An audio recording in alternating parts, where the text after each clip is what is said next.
Speaking of comedians, let's talk about Zach Galifianakis, who's totally exactly like Bob Hope. Galifianakis. Zach Galifianakis. It's really weird. Whoever came up with this movie and then thought that Zach Galifianakis was the one to put in it. Well, this was the director, Jared Drake. I was looking at his resume. This is like the first movie he directed and produced. Right. In 2008. Right. And I didn't know about it. I totally missed it because I didn't get into Zach Galifianakis until later. His brother was and still is his writer. Oh. In fact, Brandon. In fact, I am trying to get a hold of him right now. So it's Brandon Drake. Brandon, right. I'm trying to. Well, you should ask him to come on the Dream War Review and talk about Visioneers with us and explain himself. I would. That's really what I want him to do. I want him to explain what the it was all about. Oh, let's have some respect here. Hey. Welcome. Good job.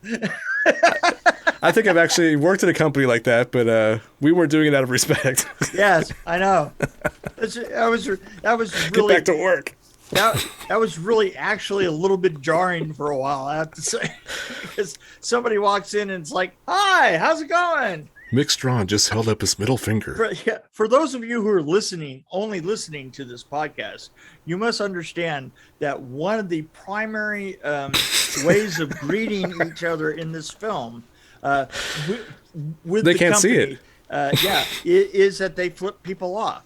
What I'll do, I'll overdub. Like the corporate.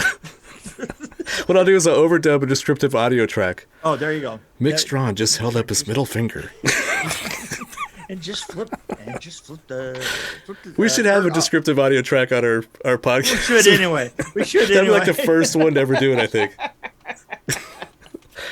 But anyway, what a weird ass film. I like the description of this. When people begin exploding from stress, George Washington Winston Hammerman decides to ignore the epidemic until he suffers some of the first symptoms of explosion. That's right.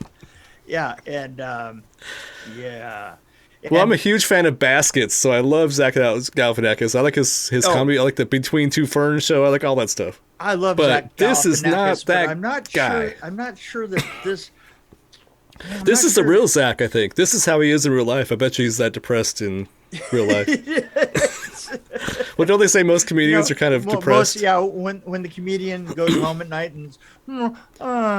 So this is him. Yeah, I know. It's weird.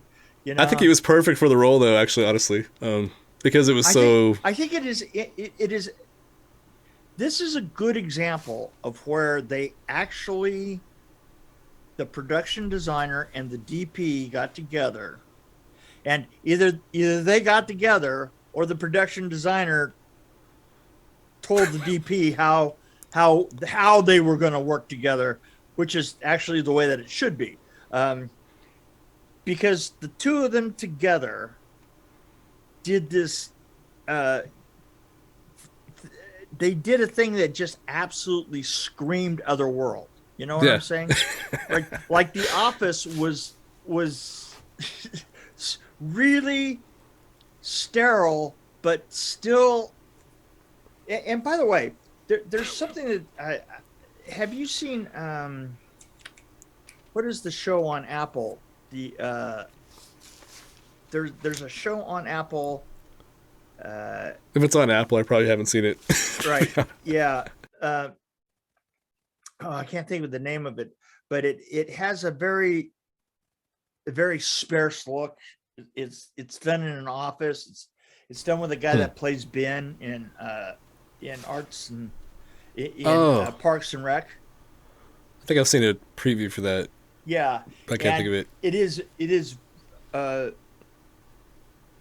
It is really, really a good series, but the production design of it is trying to say how sterile everything is, and they did almost too good of a job of it, because it doesn't. A lot of it really doesn't look very good, you know. Is it like the Star Trek Discovery sterile? Not Discovery. The other one. I can't remember TNG, which one. Right? The Next No, it was Generation? one of the newer Star Trek series that looked very sterile. Like, it's not Discovery.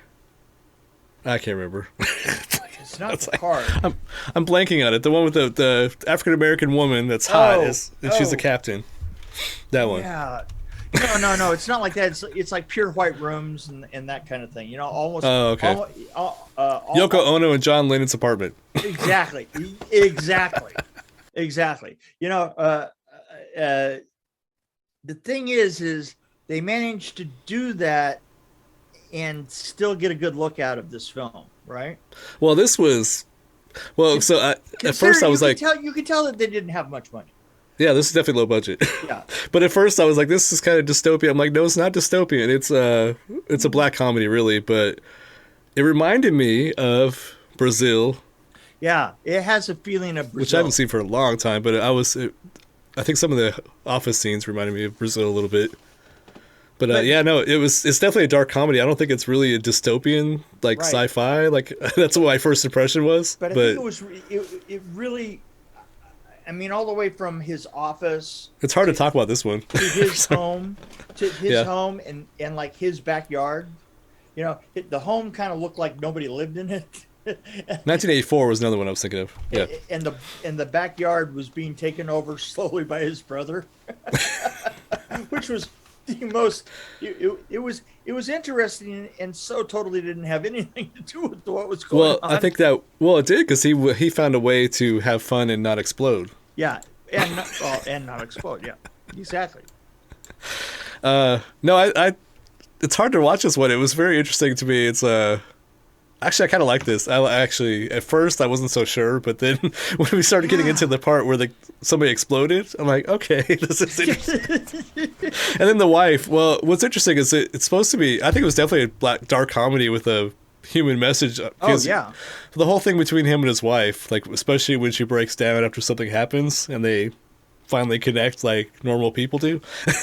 Right. You know, that was interesting to me because I think that was kind of what it was all about, really, is that what the world could possibly come to, which it might have already. I don't know. It's been a while since I've worked in the office, but if my office ended up like this, I would definitely use that. Kurt held up his middle finger. I would definitely wave at them. Yeah, the waving. Yeah, Mick Strawn yeah. just held up his middle finger. It's it is really. You can't really put this one in a box. Like, I mean, No, how do you it's describe this? You know, it is impossible to talk about. It really is. It is. I was trying to make notes, and I'm like, I don't want to ruin it for anybody. What was the name of it again? it's called Visioneers, which I don't know Visioneers. what they do in the office. Yeah, But it's interesting. It's really strange. It's not the writing. It really isn't very heavy. Like there's not a lot of dialogue. In fact, I don't think he really talks very much. no, But he's really very doesn't. depressed. It feels like a documentary. Like but It does. It really does. it's kind of a sci-fi film. I think it builds up tension really gradually until, yeah. I mean, it kind of gradually builds up and builds up and builds up until finally. Well, you have this I'm trying to be vague. this dystopian world that's going. Eraserhead. That's another one. Yeah, it's got this I don't really dystopian think- world that's going. But I'm not what convinced I it's think- dystopian. I think it kind of relates a lot to What's the going United on? States. Well, yeah. The thing is if you do a dystopian film and it hits as close to home as this, then what he's trying to do is he's trying to make a dystopian film and make you recognize yourself in it. But I felt Galifianakis. I felt his pain. Like I could And- feel it because I've worked in offices where I felt like that, and you know, like I felt like I needed to get out of the office or I was going to explode. See, You know, it's that kind of never thing. been my, never been. It's You've funny. been lucky, and actually, I've been pretty lucky. I say I worked in offices, but most of my career was working in sales, where Yeah, I was. yeah. If I was in the office, they would kick me out. They said, "What the f- are you doing here? Go sell Yeah, something. go sell something. Go sell something." Kurt held up his middle finger. You know, I was my son and my daughter were talking over dinner, and they were talking about, you know, what it's like to work in corporate worlds, because both of them do. You know, they're both creatives in the corporate world, right? Ooh, they must Yeah. be. Well, but not only creatives, but creatives and bosses. vice presidents and creatives at the same time, and what a fine line that is. And every once in a while they turn to me and go, you know what that's like? And I go, dude, I have no idea. You have to work with these people year after year after year. And you know what? You have short little stints. I had stints of like 6 months would have been horrendous. That's a lifetime to spend with these people. And you can always walk out of the boardroom. Right. You don't have to be there. Exactly. Well, I've worked in the corporate world. Well, I can relate to them because, actually my creativity came in handy because I was selling advertising. I was working in radio, TV, and newspapers and stuff. So a lot of times I would create the artwork and show it to them, and then not tell I didn't want my office to know that I actually created these ads. And sometimes I even recorded them, like when I did radio. But I would say, oh, no, this is what the customer wanted. But it's really, I created it, sold it, and told them that the customer wanted that. See, now the great thing about this is that I could get away with something new on a show by saying, oh, yeah, no, I've done this before on another show. It hasn't come out yet. but I definitely did that over there on the other show. Of course, I'd be bullshit. But the thing is everybody's bullshit in Hollywood all the time. So well, when you're dealing with corporate people, especially bosses that aren't creatives, you tell them what they want to hear, even if it's not true, and you just make them happy by giving them the results they want. That's all you worry about. I remember I was working on Hercules in New Zealand, and we were trying to get through this. What was it? It was the very first village that we did, right? And we did these. It was supposed to be the men's village, as opposed to the Amazon women's village, right? So we were doing the men's village, and we were trying to get the drawings approved so that we could just start building, right? And they kept coming back and going, oh, we don't know about this and this and this and this, and finally I took a drawing and went over to the fax machine, and I made sure that we were late enough so that there was only a couple of people left in the office in LA. And what we would do is we would fax.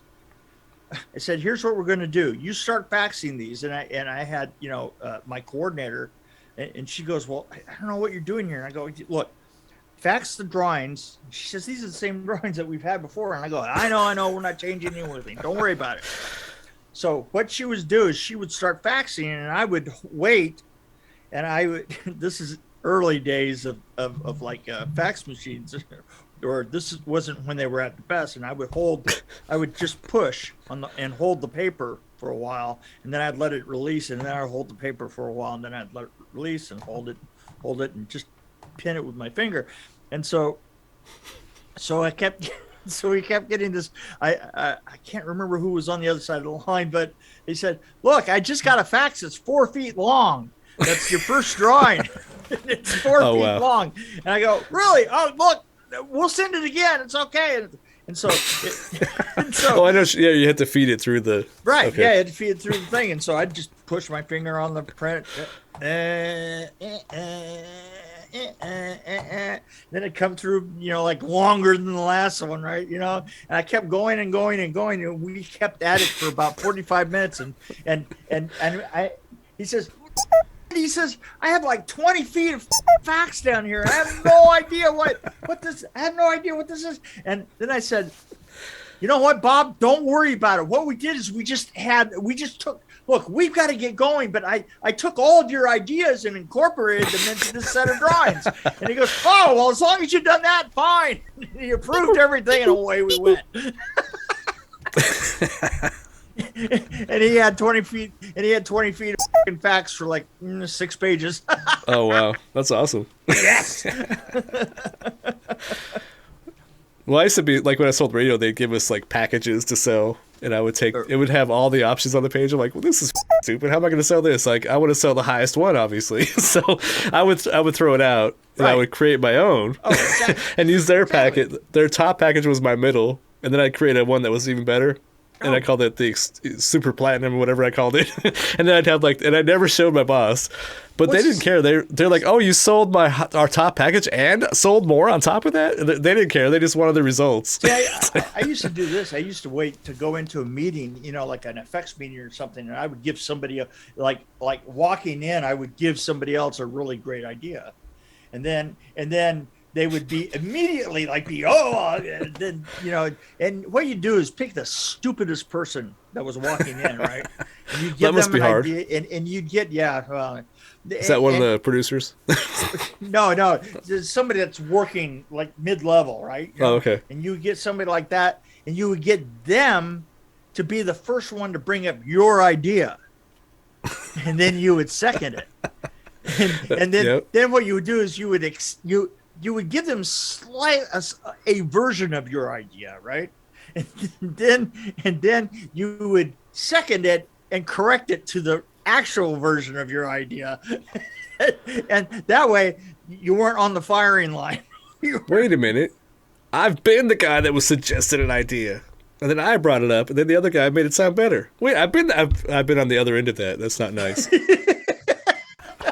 So wait a minute, I must have been the dumbest guy in the room, I guess. Yeah, that's right. Things are happening now. Hey, listen, it's good to have goals. But then when I worked longer, I became the veteran that would do that to the new people. That's exactly what happens. So back to what we're talking about. What are we talking about? Oh yeah, this Visioneers. This movie, Visioneers. Which doesn't make it. I don't know. The title makes no sense, but it absolutely doesn't make any sense. They should just call it explosions. And the thing is I don't think at once did they ever use that word. Visioneers in there. Yeah. Did you not think the explosion was a little bit? I guess not as exciting as you would expect. It was always off screen, and there was no blood involved, except for like on the wall afterward when he was cleaning up, right? Right. Yeah. He was cleaning up, and he's like, cleaning up a little spot there on the wall, and it was. And then you had the whole love interest that you never saw, the one that was on the phone. Right. I thought that was interesting. I mean, it was. I don't know. I can watch this guy do anything. Zach Galifianakis could do anything. I love Zach Galifianakis. I enjoyed this film more than I thought I was going to. I enjoyed it more than I thought I did, even after I watched it. I think I like it more the more I think about it. I like it more I can see why people would not like this one. It's probably not how they ranked on Rotten Tomatoes or whatever. It was a pretty clean, simple idea. It was very simply executed too. And I think it got a little convoluted in the middle. With the brother, probably. Yeah, and with the brother stuff and not understanding. But I did like the brother though. It was clear where it was marching to, and it finally totally got to where it was supposed to, right? Right. Well, it's all the distractions that were there. But that's what was interesting about this is that everybody in this reality were coming up with distractions so they could keep themselves from getting too stressed out and explode. Exactly. So basically, that's what was amazing about this. And there was a woman that was on TV that was kind of the queen of distractions. And then she had a meltdown. That was awesome. Anyway. By the way, the woman that played that role, she is amazing. Do you know where else you've seen her before? Galaxy Quest. Oh. Okay, yeah. She is. I don't know her name, but she is Mitzi. It's Missy Pyle. Missy Pyle, right? Yeah. She's. I am a huge Missy Pyle fan. She always has like some weird ass little tiny role. She never plays it. Thing is she never plays it straight. She has that voice too. She always has that weird voice, and I just love watching her. And she's also the one that came up with the way that the aliens spoke in Galaxy Quest. She's the one that came up with that. That. Oh, that's funny. Yeah, that. We are. Which was great. Well, Judy Greer is awesome too. I thought there was a slam dunk to have her be the wife. Yeah.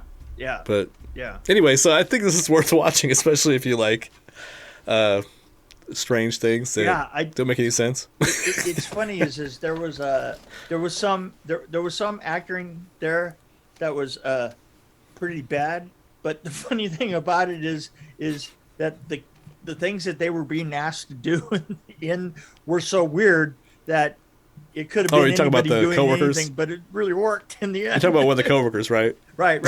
Yeah, I know what you mean. That guy, you're like, wow, he was peeling scenery as fast as he could. Well, I liked when they were filling out the survey. Yeah. Explain your relationship with your teddy bear. Your teddy bear, right? Yeah, you're like, ugh. I would watch this, and then right after that, watch Baskets, because I adore Baskets. I could tell anybody to watch that show. Yeah, absolutely. So what do you rate this overall? Oh. I think when I was done with it, I probably would give it like a not a really huge score, like 3 probably. Yeah, but, I mean, I would give it a 3.2. I think I'm kind of a little around. I'm 2.2 higher. I'm right where you are probably. No, because the more I think about it, the more I like appreciate it. Right. If that makes any sense. It's like, well, I appreciate it. It's percolating in my head. The really strange thing is that I watched it first on was it Tubi or it was one of those weird streaming services, right? And there were so many commercials. It was probably like Tubi or one of those, yeah. Yeah, and it was so many commercials, and then I switched to one that didn't have as many commercials. But the weird thing is that the commercials, it was kind of hard to tell when you were slipping into a commercial because the commercials were just as weird as the show, because part of the show was sort of had a consumerism edge to it, right? Yeah, totally. And so the commercials, adding commercials like every 5 minutes on the show, having a commercial kind of fell right into the pattern of the show, and it kind of became a mantra for the show. It was really weird. It probably added to it. It probably did. I mean, there's 2 trivia things on IMDb that I thought were interesting. There's only 2, actually. It's showing all 2 items right now. But, so Jared Drake, they used his house in the movie, obviously. And they used Brandon Drake's, his brother. They used their parents' house. Oh, their parents' house. Yeah. Because they had such a low budget. Yeah. So they went to locations that they could use for free. So that kind of reminds me a little bit of Jordan Downey, Thanksgiving. Where he made it like, free locations, his own house and stuff. But to this day, every time I hear Thanksgiving, all I can see is the turkey at the front door with the face. Just the funniest scene I have ever seen. And the guy was like, "Oh, come on in." Yeah, come on in. Oh, and also the word "tunt." Yes. Did you catch that? I did. And I'm not even a huge Archer fan. But that's the name of Judy Greer's character. Yeah, I know. It's great, isn't it? There was a couple of drops along the way that I thought that were pretty interesting, But yeah, so watch this. I think it's worth it if you like Zach Galifianakis. But yeah. If you don't, I'm not sure. And you know what? If you're in a weird mood, it helps. And I like Eraserhead, so that's what it is right there. There you go. It is. I've seen Eraserhead probably 12 times. There you go. I was trying to sound like the sheep thing, whatever that goat thing, whatever that was. Yeah. Anyway, David Lynch. We haven't done much of David Lynch. Yeah, we can keep it that way. I don't know. I think we're missing out. Yeah. In fact, you tried to do a David Lynch shot on Vengeance. Just saying. Yes, I did, and nobody understood it. And to this day, I have not been able to get anybody to understand that shot. Well, you were overshooting it, and I was trying to tell Jeremy. I was working on second unit. I'm like, that's a cool shot. Go check it out. And he's like, huh? Yeah, he was like, huh? It doesn't even fit with what we're doing. And it totally needed something to break out of what we were doing is what he needed. So anyway. Well, This is why I need to write a screenplay and have you direct it, because I think we both kind of think the same. There you go. I mean, that's actually a bad thing.